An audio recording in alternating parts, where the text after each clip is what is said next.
Hello नमस्कार साथियों, स्वागत है आपका आज के वीडियो में। आज हम पर्सनली बात करने वाले हैं कि जो मनोरोगात्मक जो व्यवहार होते हैं या फिर जो असामान्य व्यवहार होते हैं उसके कारण क्या है। मैं मोनू कुशवाहा स्वागत करता हूं आपका आज के वीडियो में, आज के क्लास में, आज के टॉपिक में।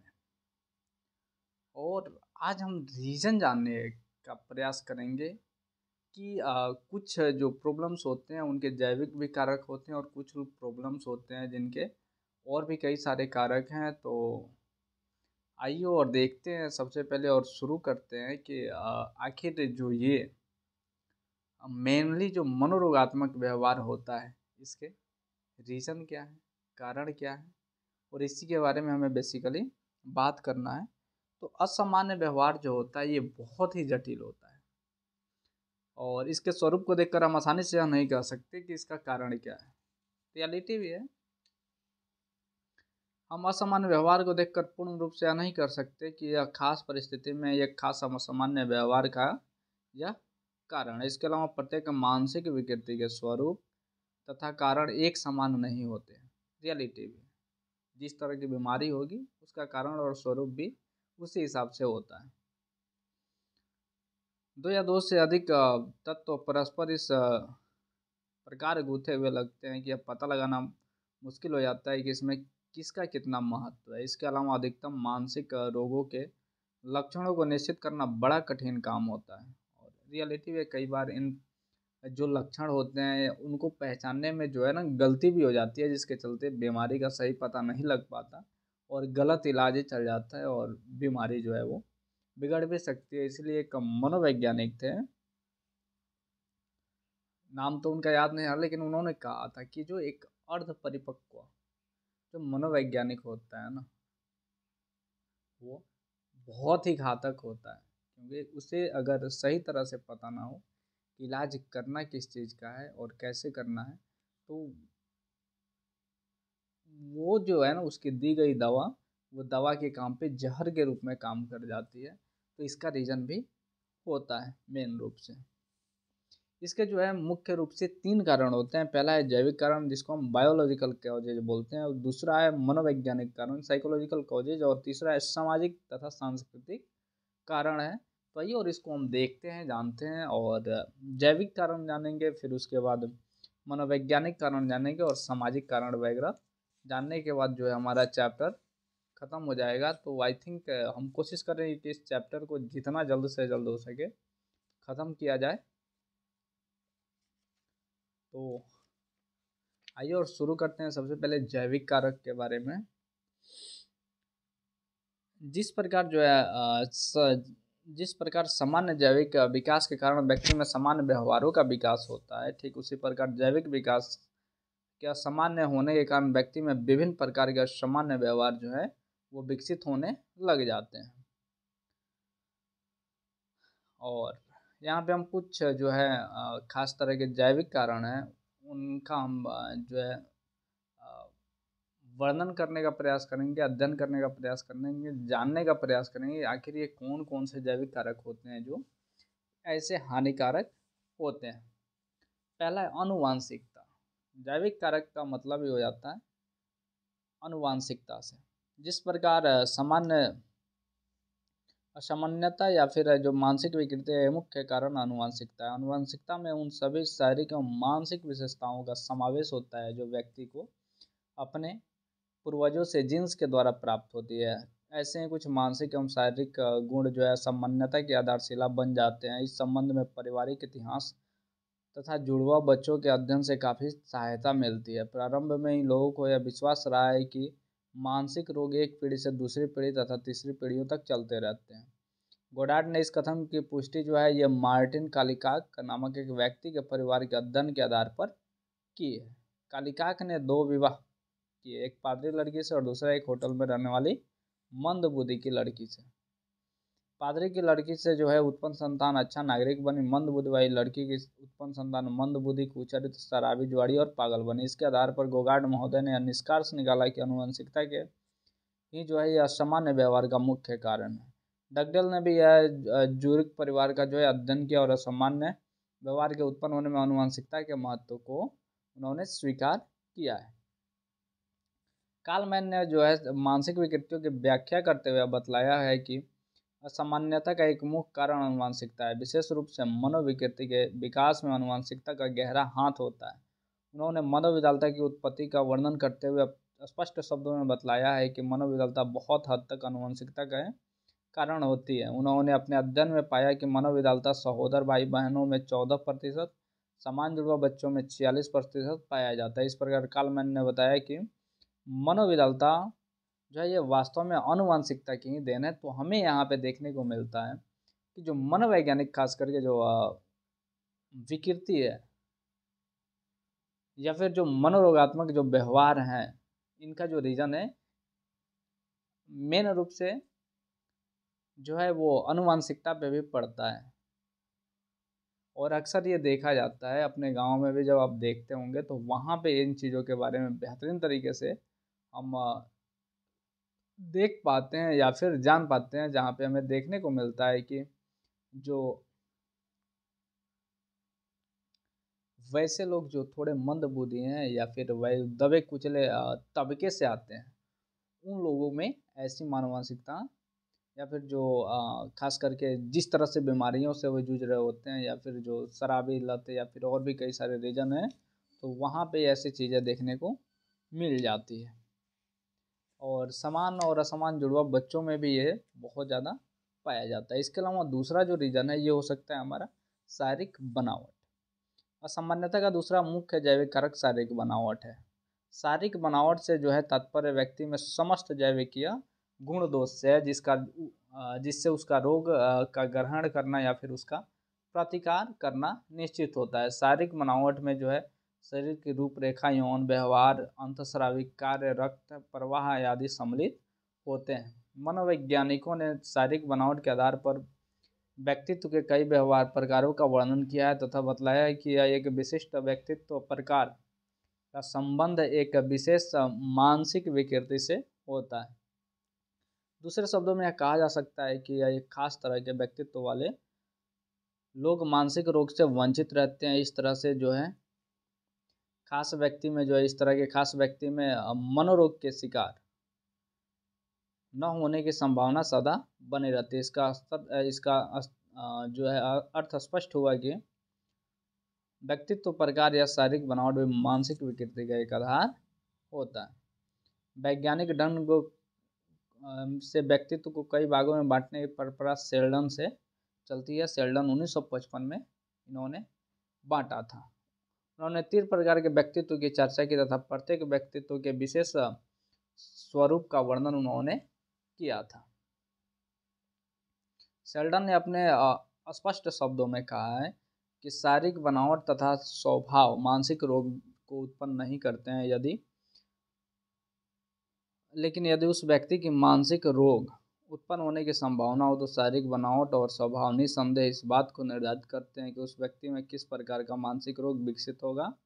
उसने कहा कि गोलाकृति या आयतायिक प्रकार के लोगों में द्विध्रुवीय विकृति या फिर लंबाकृतिक प्रकार की मनोविकलता पाई जाती है। इस प्रकार स्पष्ट है कि शारीरिक बनावट भी जो है यह असामान्यता का मुख्य कारण है, लेकिन हम इसे एकमात्र जो है मात्र कारण नहीं मान सकते हैं, क्योंकि सभी कभी कभी अच्छी शारीरिक बनावट वाले व्यक्ति भी मानसिक विकृति के शिकार हो जाते हैं और दोषी व्यक्तित्व प्रकार वाले व्यक्ति कभी कभी मानसिक विकृति के शिकार नहीं होते हैं।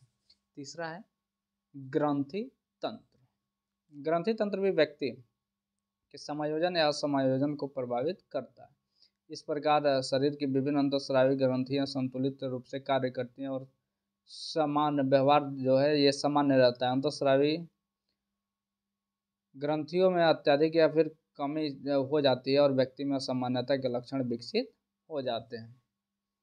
और जैसे कि इसका कुछ रीजन भी है और कुछ उदाहरण के तौर पे भी आइए हम देख लेते हैं कि पुरुष ग्रंथि की अत्यधिक क्रियाशीलता के कारण व्यक्ति अत्यधिक लंबा हो जाता है। व्यक्ति की शारीरिक लंबाई व्यक्ति के व्यवहार को प्रभावित करती है। व्यक्ति झगड़ालू, कामुक और आक्रामक प्रवृत्ति का हो जाता है, लेकिन इस ग्रंथि के शिथिल हो जाने पर वह नाटा हो जाता है, जिससे उसमें हीन भाव जो है ये विकसित हो जाता है। इस प्रकार एड्रिनल ग्रंथि के कम स्राव के कारण व्यक्ति का संवेगात्मक संतुलन बिगड़ जाता है। यौन ग्रंथि और पिनियल ग्रंथि भी जो है असामान्य व्यवहार को प्रभावित करती है।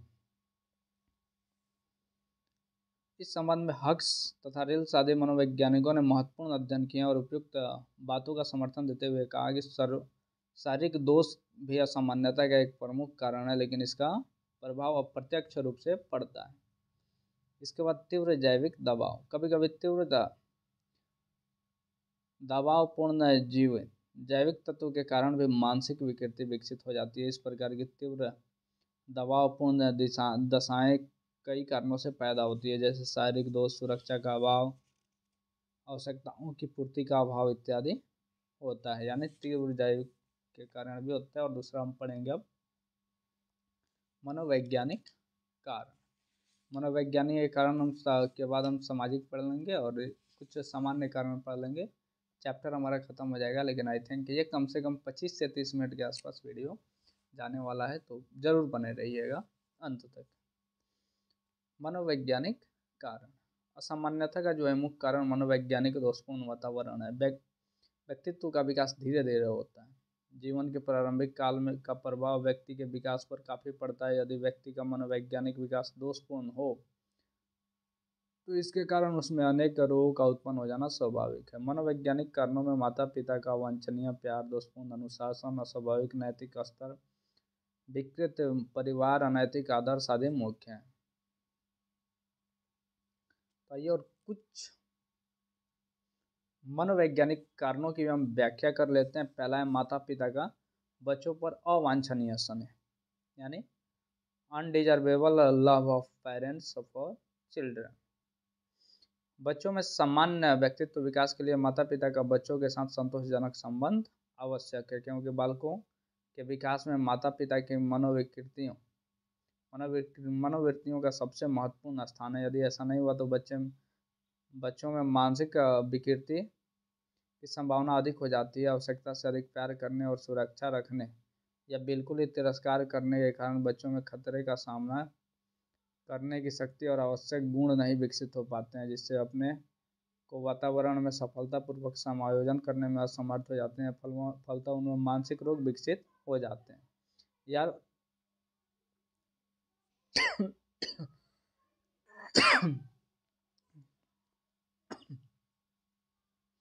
यारों ने 1961 में और बैकविन ने 1989 में अपने अध्ययनों के आधार पर यह बतलाया कि मानसिक रोग एक महत्वपूर्ण कारण माता पिता का अत्यधिक प्यार करना या फिर अत्यधिक जो है वो घृणा करना भी होता है। दूसरा नंबर है विकृत परिवार। असामान्यता का दूसरा मनोवैज्ञानिक कारण विकृत परिवार है। विकृत परिवार का तात्पर्य ऐसे परिवार से है जिसमें हमेशा तलाक, मृत्यु, लड़ाई झगड़ा आदि होता रहता है। अध्ययनों के आधार पर पता चलता है कि ऐसे परिवार में अधिकांश बच्चे मानसिक रोग से ग्रस्त होते हैं। उनमें अभियोजन की क्षमता बहुत कम होती है तथा यह सामान्य रूप से अनेक कार्यों को करने लगते हैं। वे अपने तथा अपने समाज दोनों के लिए अहितकर सिद्ध होते हैं। शॉ ने अपने अध्ययनों के आधार पर बतलाया कि अधिकांश बाल अपराधी ऐसे ही परिवार से आते हैं। तीसरा है प्रारंभिक कुंठा, यानी अर्ली फ्रस्ट्रेशन। अध्ययनों से पता चलता है बच्चों को आरंभ में किसी प्रकार की निराशा तथा कुंठा अधिक हद तक हो तो वे अवश्य असामान्यता के रोगी हो जाएंगे। 1961 में यारों ने बतलाया कि शैशव अवस्था में उत्तेजनापूर्ण काम को रोक देने पर बच्चे में मानसिक न्यूनता का शिकार जो है वो हो जाते हैं। बचपन में जब बच्चों की आवश्यकता को रोककर उन्हें कुंठित किया जाता है तो उन्हें बहुत बुरा प्रभाव उनके मानसिक स्वास्थ्य पर पड़ता है, जिन्हें उन्हें अध्ययन के आधार पर भी बतलाया है कि ऐसे हालात में बच्चे मानसिक न्यूनता तथा मानसिक विकृति के शिकार बन जाते हैं। इसके बाद अवास्तविक नैतिक स्तर चौथा नंबर है।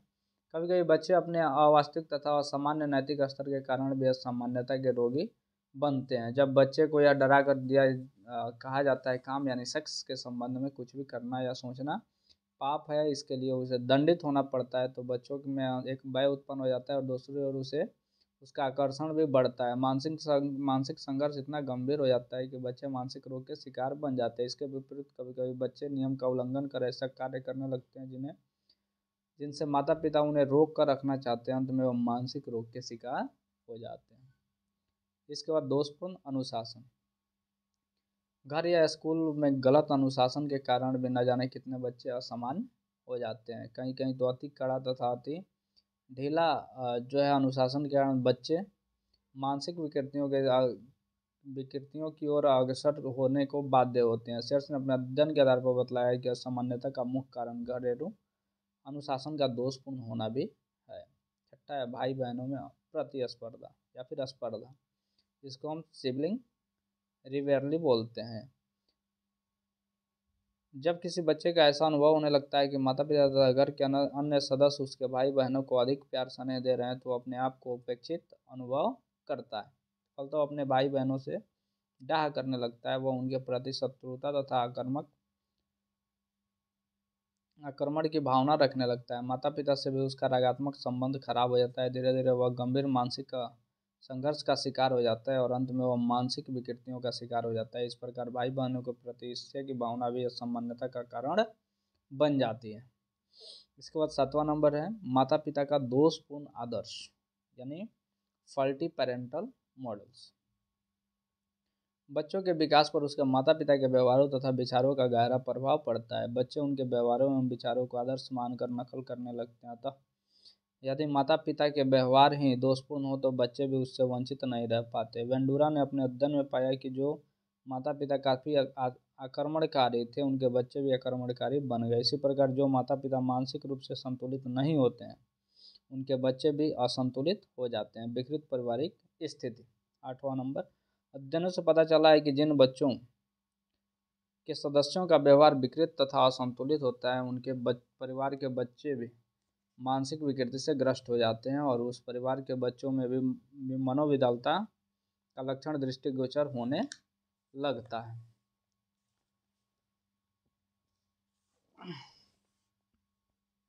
फीसर एक मनोवैज्ञानिक थे जिन्होंने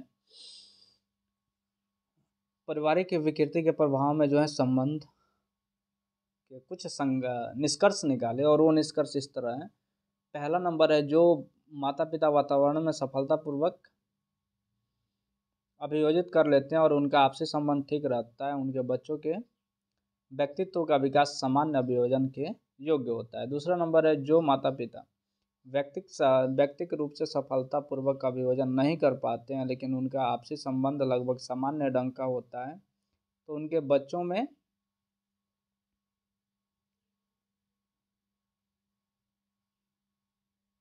चिंता विकृति के लक्षण विकसित होने लग जाते हैं। तीसरा, यदि बच्चों के माता पिता व्यक्तिक रूप से असमायोजित होते हैं तथा साथ साथ उनके आपसी संबंध भी खराब रहते हैं, तो बच्चों में आगे चलकर मनोविकलता के लक्षण विकसित हो जाते हैं। इसके बाद सामाजिक और सांस्कृतिक कारण है, इसको हम जान लेंगे कि आखिर इनके कारण कैसे जो है वो मनोरोगात्मक व्यवहार बढ़ता है या फिर घटता है। फिर हमारा चैप्टर ओवर हो जाएगा। तो आइए और शुरू कर लेते हैं इसको फटाफट। सामाजिक एवं सांस्कृतिक कारण। पहला है पड़ोस। दूषित आचरण वाले पड़ोसियों के कारण भी असामान्य व्यवहार विकसित होते हैं। कारण यह है कि पड़ोसियों के दोषपूर्ण आचरण तथा व्यवहार का सीधा असर बालकों के व्यवहार तथा आचरण पर पड़ता है, जिसके फलस्वरूप वे असामान्यता का शिकार बन जाते हैं। दूसरा है विद्यालय। विद्यालय में दोषपूर्ण वातावरण का प्रभाव यह असामान्यता का एक कारण है। जिस स्कूल या पाठशाला का अनुशासन दोषपूर्ण होता है, उसके विद्यार्थियों में असामान्य व्यवहार उत्पन्न हो जाते हैं। अनुशासन के दोषपूर्ण होने का अर्थ अधिक ढीला या अधिक दृढ़ अनुशासन से है। जिस प्रकार परिवार के अनुशासन में अत्यधिक ढिलाई और अत्यधिक कड़ाई होने से बच्चे असामान्यता का शिकार होते हैं, उसी तरह स्कूल में दोषपूर्ण अनुशासन से वे असामान्यता के शिकार हो जाते हैं या फिर असामान्यता से पीड़ित भी हो जाते हैं। तीसरा है समुदाय।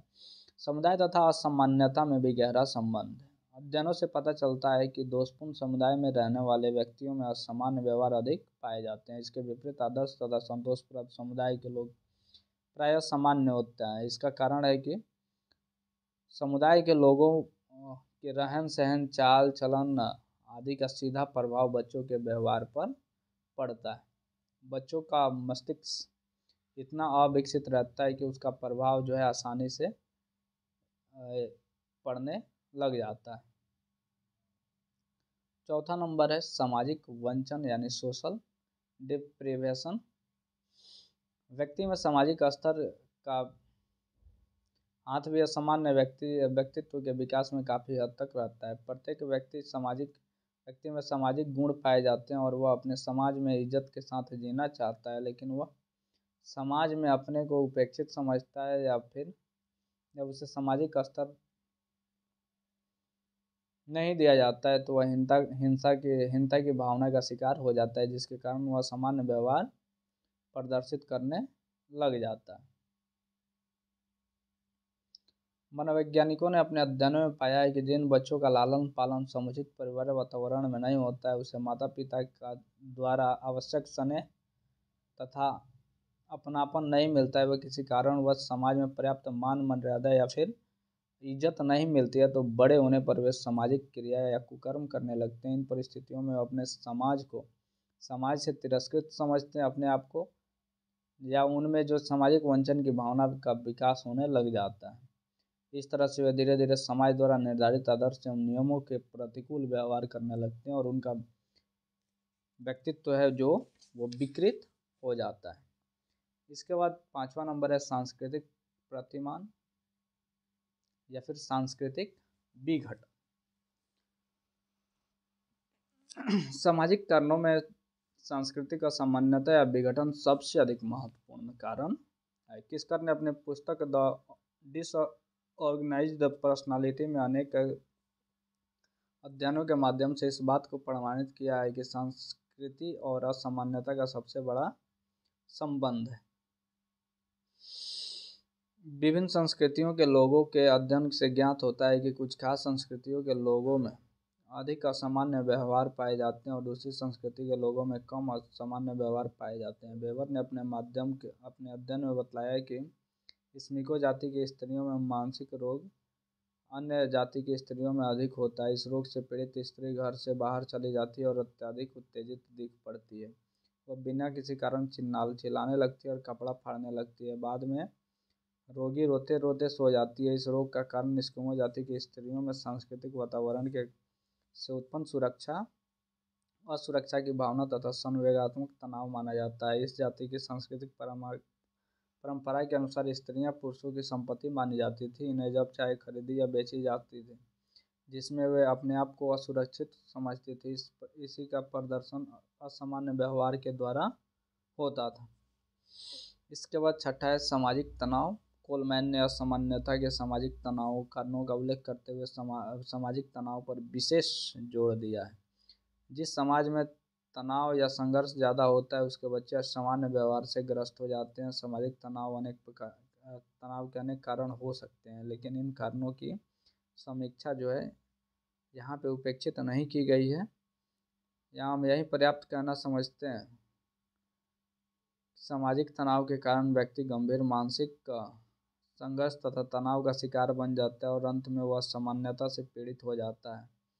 मिड ने विभिन्न संस्कृतियों का अध्ययन किया और पाया कि जिस संस्कृति के लोगों में बुनियादी आवश्यकताओं को पूरा करने में कठिनाई थी, वहाँ लोगों में सामाजिक तनाव अधिक था, जिसके कारण उनके व्यवहारों में असामान्यता के लक्षण विकसित हो गए थे। सातवां नंबर है युद्ध। व्यक्ति स्वभावतः शांति प्रिय प्राणी है। सामान्य रूप से वह सुख और शांति का जीवन गुजारना चाहता है, लेकिन बाह्य परिस्थितियों में जब ऐसी घटनाएं होती है जो व्यक्ति की शांति और सुख को छिन्न भिन्न करने लग जाती है, तो ऐसी स्थिति में व्यक्ति का मानसिक संतुलन बिगड़ने लगता है, वह विसंतुलित हो जाता है। ऐसी ही घटनाओं में युद्ध भी एक शांति भंग करने वाली घटना है। युद्ध के प्रभाव कई रूपों में पड़ता है। एक तो इसका भय व्यक्ति को भी संतुलित करने के लिए काफ़ी, हम सभी युद्ध भय से परिचित हैं। दूसरे, युद्ध का प्रभाव व्यक्ति का धन संपत्ति आदि आर्थिक पहलू पर भी पड़ता है, जिसका प्रत्यक्ष या अप्रत्यक्ष प्रभाव व्यक्ति के मानसिक स्वास्थ्य पर पड़ता है और वह असामान्यता से पीड़ित हो जाता है। इतिहास साक्षी है कि युद्ध के कारण न जाने कितने लोगों ने न केवल साधारण असामान्यता के शिकार हुए, बल्कि गंभीर मानसिक रोग के भी शिकार हुए हैं। आठवां नंबर है प्रजाति। कुछ मनोवैज्ञानिकों का विचार है कि असामान्यता का एक कारण प्रजाति भी है। यही कारण है कि एक प्रजाति के लोगों में दूसरी प्रजाति के लोगों की अपेक्षा अधिक या कम असामान्य व्यवहार देखे जाते हैं, लेकिन कुछ दूसरे मनोवैज्ञानिक इस विचार से सहमत नहीं हैं। उन्होंने इन अध्ययनों के आधार पर देखा है कि विभिन्न प्रजातियों के बीच असामान्य व्यवहार के कम या अधिक होने के कारण खुद प्रजाति नहीं बल्कि उन प्रजातियों में सन्निहित विभिन्न जो तत्व होते हैं या फिर जो लोग होते हैं या फिर और भी कई सारे रीजन होते हैं वो होते हैं। इसके बाद राष्ट्रीयता भी मायने रखती है कि आप किस देश के हैं और वहाँ पे किस हिसाब से किसी चीज़ को मैनेज किया जा रहा है, ये भी मैटर करता है। असामान्यता के कारण संबंध में राष्ट्रीयता की चर्चा भी अक्सर की जाती है। इस संबंध में किस्कर का अध्ययन मूक है। उन्होंने अपने अध्ययनों के आधार पर बतलाया कि कुछ खास राष्ट्रों के लिए कुछ खास राष्ट्र के लोगों में असामान्यता की प्रवृत्ति अधिक पाई जाती है और कुछ अन्य राष्ट्रों में यह प्रवृत्ति कम होती है। बात सही है। इसके बाद 10वां नंबर है तीव्र सामाजिक प्रतिबल।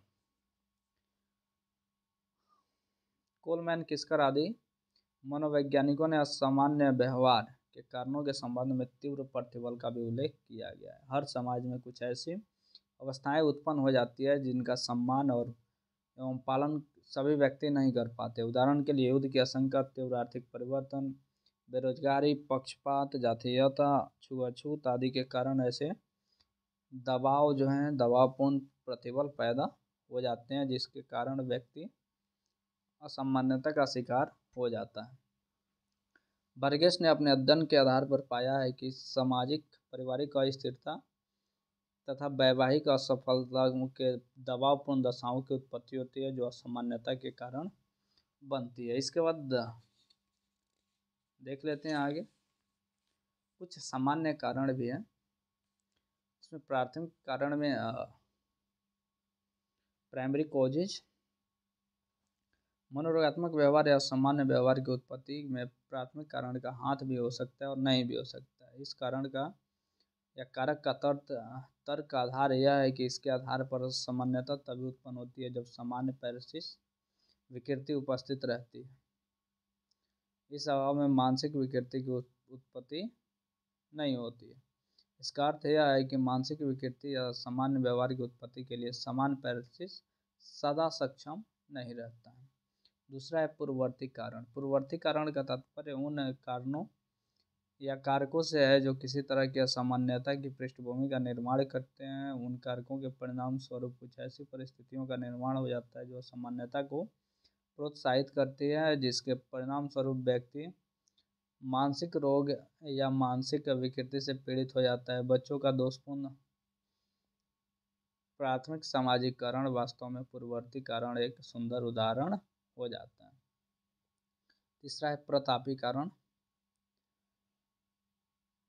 असामान्यता तथा मनोरोगात्मक विकृति के विकास में प्रतापी कारकों का भी हाथ होता है। कुछ ऐसे कारक वर्तमान में कुछ इस रूप में घटित होते हैं जो व्यक्ति की अपेक्षा से दूर और बहुत दूर होते हैं।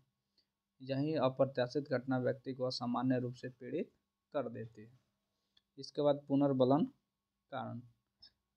पुनर्बलित कारण रेनफोर्सिंग। मानसिक विकृति या मनोरंजनात्मक व्यवहार का एक कारण पुनर्बलित अपेक्षा भी है। जिस मानसिक रोग की स्थिति में व्यक्ति रोगी को निगरानी, खान पान की सुविधा और दूसरों की सहानुभूति के रूप में व्यक्ति को पुरस्कार मिलता रहता है, वह उस परिस्थिति को अनुकूलित होकर बार बार उसी असामान्य व्यवहार के प्रति अनुकूली बन जाता है, जैसा कि उत्साह विषाद में रोगी में प्रायः देखा जाता है। तो ये था हमारा चैप्टर और चैप्टर यहीं तक था, ख़त्म हुआ। और नेक्स्ट चैप्टर हम पढ़ेंगे 13वां, उसके बारे में भी वीडियो जल्द ही आएगा। तब तक के लिए जय हिंद।